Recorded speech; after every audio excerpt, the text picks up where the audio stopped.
Hi hello నమస్తే welcome to RTV. So ఇప్పుడే ఇరుముడి movie చూసి రావడం జరిగింది. సో ఫస్ట్ ఆఫ్ ఆల్ మూవీకి సంబంధించి పోస్టర్ రిలీజ్ అయిన దగ్గర నుంచి కూడా రవితేజ ఈసారి ఏదో కొత్తగా ట్రై చేయబోతున్నారు అండ్ ఇంకా ఈసారి హిట్ డెఫినెట్గా కొట్టబోతున్నారు అనేది పాజిటివ్ వైబ్స్ ఫస్ట్ నుంచి కూడా. ఫస్ట్ లుక్ ఏదైతే ఉందో, ఆ టైటిల్ ఏదైతే ఉందో, ఇవన్నీ కూడా చూసినప్పటి నుంచి కూడా ఒక కొత్త జోనర్ని ఎంచుకున్నారు అనేది అర్థమైంది. అండ్ ఇంకా శివ నిర్వాణ డైరెక్షన్ అంటే మంచి ఎమోషన్స్తో ఆయన స్క్రీన్ ప్లే కానీ స్టోరీ కానీ అంతా కూడా, ఈవెన్ డైలాగ్స్ అన్నీ కూడా అలాగే ఉంటాయి కదా. సో ఇంతకుముందు ఆయన సినిమాలు అన్నీ చూసుకుంటే నిన్ను కోరు నుంచి మజిలీ కానీ ఖుషి కానీ అన్నీ కూడా మంచి ఎమోషన్స్తో ఆయన స్టోరీ అనేది రన్ అవుతూ ఉంటుంది. సో ఇది కూడా ఎస్పెషల్లీ ఫాదర్ అండ్ డాటర్ వీళ్ళిద్దరికీ సంబంధించినటువంటి ఒక ఎమోషనల్ స్టోరీ. సో అయితే ఇరుముడి అనే టైటిల్కి జస్టిఫికేషన్ చేశారా లేదా, అసలు ఇరుముడి సినిమా ఎట్లా ఉంది అంటే, ముందుగా అసలు రవితేజ గారు ఈ క్యారెక్టర్ ఒప్పుకుని ఇటువంటి ఒక కొత్త స్టోరీతో మన ముందుకు రావడం అనేది నాకు చాలా హ్యాపీగా అనిపించింది. ఆయన యాక్టింగ్కి సంబంధించి ఈ మూవీలో చాలా సెటిల్డ్గా, చాలా రిజర్వ్డ్గా, చాలా బాగా పర్ఫామ్ చేశారు. ఒక కొత్త రవితేజ గారిని చాలా ఫ్రెష్గా చూసినట్టు అనిపించింది. ఎందుకంటే ఇంతకుముందు సినిమాల్లో చూస్తే ఎస్పెషల్లీ ఆ వాయిస్ మాడ్యులేషన్ కూడా, ఆ బేస్ వాయిస్తో ఆ డైలాగ్స్ చెప్పడం, ఇదంతా ఒకటే ప్యాటర్న్లో ఉండేది. బేస్ వాయిస్తోనే మొత్తం సినిమా అంతా డైలాగ్స్ చెప్పడం కానీ ఇలా ఉండేది. ఇక్కడ మాత్రం ప్రాపర్గా రవితేజ గారిని ఎట్లా చూడాలనుకుంటున్నారో అట్లాగా చూస్తాం. చాలా బాగా క్యారెక్టర్ అనేది చేశారు. ఫస్ట్ నుంచి కూడా లాస్ట్ వరకు కూడా మొత్తం ఒక కథలో క్యారెక్టర్ మాత్రమే, త్రినాథరావు అనే క్యారెక్టర్ మాత్రమే మనకి కనిపిస్తుంది. రవితేజ గారు కనిపించరు. చాలా బాగా చేశారు, చాలా బాగా అనిపించింది. అండ్ ఇంకా పాప కూడా, నక్షత్ర పాప కూడా చాలా బాగా చేసింది ఆ పాప. అండ్ ఇంకా హీరోయిన్గా ప్రియా భవానీ శంకర్, తను కూడా అంటే ఇక్కడ ఈ సినిమాలో ఎటువంటి అనవసరమైన సాంగ్స్ కానీ, లేదంటే ఎలివేషన్స్ కానీ, లేదంటే అనవసరంగా పెట్టాల్సిన ఫైట్ సీన్స్ కానీ, ఇక్కడ హీరోకి ఎలివేషన్ ఇద్దాం ఈ సీన్ పెట్టి అని కానీ ఎక్కడా లేదు. ప్రాపర్గా ఒక స్టోరీ వెళ్తూ ఉంటుంది. ఆ స్టోరీలో క్యారెక్టర్లు ఎట్లా బిహేవ్ చేయాలో అలానే బిహేవ్ చేస్తూ ఉంటాయి. సో అది బాగా అనిపించింది. ఒక ప్రాపర్ ఒక కథలాగా తీసుకెళ్లారు అనేది బాగా అనిపించింది. అయితే మొత్తం అంటే ఫస్ట్ హాఫ్ చూస్తే ఏదో జరుగుద్ది, మనకి ట్రైలర్ చూస్తే అర్థమవుతుంది. తన కూతురు అంటే చాలా ఇష్టం, అందరినీ తన కూతురులాగానే భావిస్తూ ఉంటాడు త్రినాథ్ అనే వ్యక్తి.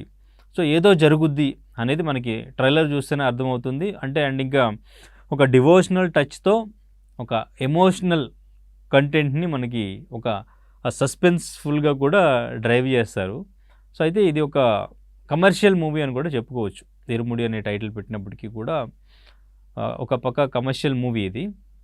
ఈ కమర్షియల్ మూవీలో ఆయన ఆ డివోషన్ మిస్ అవ్వకుండా చూసుకున్నారు, ఎమోషన్ మిస్ అవ్వకుండా చూసుకున్నారు. సస్పెన్స్, ఎస్పెషల్లీ ఆ సస్పెన్స్ అనేది మనకి ముందు నుంచి కూడా, అంటే అది ట్రైలర్ చూస్తే మనకి ఏదో జరుగుద్ది, పాపకి ఏదైనా జరుగుతుందా, లేదంటే అసలు ఎందుకు త్రినాథ్ క్యారెక్టర్ ఎందుకు వైల్డ్గా మారుతుంది, అసలు ఎందుకు అయ్యప్ప స్వామి మాల వేసుకోవడం జరుగుతుంది, ఇదంతా కూడా మనకి ఒక క్వశ్చన్ మార్క్ కదా. సో ఫస్ట్ హాఫ్ అంతా మనకి ఏదో జరుగుద్ది ఎప్పుడేం జరుగుద్దా అనే టెన్షన్తో మనం చూస్తూ ఉంటాం. చాలా నీట్గా వెళుతుంది. సెకండ్ హాఫ్లో అసలు ఏం జరిగింది, ఎందుకు జరిగింది అనేది రివీల్ చేస్తారు. అసలు ఈ స్టోరీ అసలు ఎక్కడి నుంచి స్టార్ట్ అయ్యి ఈ ప్రాబ్లం అనేది ఒక సమస్య అనేది ఉంటుంది. ఆ సమస్యకు సంబంధించి చాలామంది రివీల్ చేశారు, చాలామంది రివ్యూస్లో కూడా రాస్తున్నారు. ట్విస్ట్లు ఉన్నవి అన్నీ కూడా రివీల్ చేస్తున్నారు. సాయి కుమార్ గారి క్యారెక్టర్ కానీ అన్నీ కూడా బాగున్నాయి.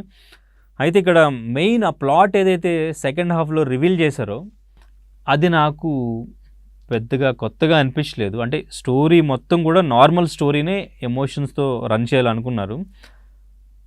కానీ ఏదో ఒక పెద్ద ట్విస్ట్ ఉంటుంది అని అనుకుంటే మాత్రం పెద్ద ట్విస్టే ఉండదు.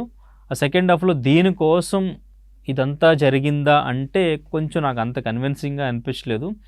కానీ ఆ ఎమోషన్స్ కానీ ఓవరాల్గా మొత్తం సినిమా చూసుకుంటే సినిమా పరంగా లాస్ట్ క్లైమాక్స్ కానీ అంతా కూడా చాలా ఎమోషనల్ అవుతారు. చాలామందికి బాగా కనెక్ట్ అవుతుంది విలన్ క్యారెక్టర్ కానీ, ఎమ్మెల్యే క్యారెక్టర్ కానీ. అండ్ ఇంకా ఊర్లో ఒక ముగ్గురు తిరుగుతూ ఉంటారు. ఆ ముగ్గురికి సంబంధించి వాళ్ళు ఎందుకు అక్కడ ఉంటారో, అసలు వాళ్ళు ఎందుకు అలా బిహేవ్ చేస్తుంటారో, అక్కడ ఆడపిల్లల్ని ఏడిపిస్తూ ఉంటారో, అది అంటే అక్కడ ఆడపిల్లల్ని ఏడిపిస్తూ ఉంటారు అనేది తెలుసు కానీ వాళ్ళ మీద ఎటువంటి యాక్షన్ తీసుకోవడం కానీ, ఎటువంటి కంప్లైంట్లు కానీ వాళ్ళని పట్టించుకోరు. వాళ్ళు ఉంటారు, వాళ్ళు ఏదో గంజాయి బ్యాచ్ అంటారు, వాళ్ళు తిరుగుతూ ఉంటారు, వాళ్ళకి నచ్చినట్టు వాళ్ళు చేస్తుంటారు, వాళ్ళకి నచ్చినట్టు వాళ్ళు బిహేవ్ చేస్తుంటారు. అండ్ ఇంకా అజయ్ ఘోష్ గారి క్యారెక్టర్ కూడా బాగుంది నాకు. అండ్ ఇంకా ఇంకొక క్యారెక్టర్ బాగా నచ్చింది, కొత్తగా చూసిన క్యారెక్టరు మనకి కొమరం, జబర్దస్త్ కొమరం అక్క అంటుంటారు కదా. సో తను ఇప్పుడు ఒక ఫుల్గా మేల్ క్యారెక్టర్లో ఒక విలన్ రోల్లో చేశారు. తను ఒక పర్ఫెక్ట్ విలన్గా నాకు తెలిసి తనకి ఇది ఒక టర్నింగ్ పాయింట్ అవుతుందేమో అనిపించింది. తన పర్ఫార్మెన్స్ కూడా బాగుంది, తన క్యారెక్టర్ కూడా చాలా బాగా అనిపించింది. ఎస్పెషల్లీ ఇంకా జీవి ప్రకాష్ మ్యూజిక్ సంబంధించి మాట్లాడితే బీజిఎం కూడా సూపర్, చాలా బాగుంది, చాలా నీట్గా బాగుంది. అండ్ ఇంకా సాంగ్స్ అన్నీ కూడా చాలా బాగున్నాయి. అన్ని సాంగ్స్, మల్లెపూల సాంగ్ కానీ, కార్తీక మాసం సాంగ్ కానీ, ఇంకోటి హైలాలో సాంగ్ ఏదో ఉంది కదా, ఆ సాంగ్ కానీ, అది కూడా చాలా బాగా అనిపించింది. మ్యూజిక్, సాంగ్స్ అన్నీ బాగున్నాయి. స్టోరీ అయితే కొత్తగా లేదు కానీ సినిమా చూస్తున్నంతసేపు మనకి ఎమోషనల్గా ఏం జరుగుతుంది అనే ఒక సస్పెన్స్ అయితే డెఫినెట్గా ఫీల్ అవుతాం. రవితేజ గారు మాత్రం చాలా ఫ్రెష్గా, చాలా కొత్తగా చాలా బాగా చేశారు. నాకు ఈయన ఇటువంటి స్టోరీసు, రవితేజ గారే కాదు మన హీరోస్ అందరూ కూడా ఒక మంచి ఇటువంటి రూరల్ క్యారెక్టర్స్, అసలు ఆయన ట్రక్ ఆటో ఉంటుంది, ఆ ఆటోలో అరటిగెళ్ళు అమ్ముతూ అసలు ఆ క్యారెక్టరు ఆయన మొత్తం త్రూఅవుట్ సినిమా అంతా ఆ ట్రక్ ఆటోనే డ్రైవ్ చేస్తూ ఉంటారు, ఆ లుంగితో, ఓన్లీ లుంగి కట్టుకుని. చాలా బాగా అనిపించింది. అంటే ఒక రూరల్ విలేజ్ బ్యాక్డ్రాప్లో ఇటువంటి క్యారెక్టర్స్ ఎంచుకుంటే ఫ్యాన్స్, ఆడియన్స్ కూడా బాగా కనెక్ట్ అవుతారు అనిపిస్తుంది. సో ఇటువంటి కొంచెం రూరల్ క్యారెక్టరు, మనకి క్యారెక్టర్స్ దగ్గరగా అనిపించే క్యారెక్టర్స్ ఇటువంటివి బాగుంటాయి అనిపించింది. నాకు బాగా ఇంప్రెస్ అయ్యింది మాత్రం రవితేజ గారి క్యారెక్టర్. ఫ్యాన్స్కి మాత్రం చాలా బాగా నచ్చుద్ది. అండ్ ఇంకా అందరూ ఫ్యామిలీతో డెఫినెట్గా చూడాలి. ఆడపిల్లల్ని ఎలా పెంచకూడదు, ఎలా పెంచొచ్చు అనే దాని గురించి బాగా క్లియర్గా చెప్పారు.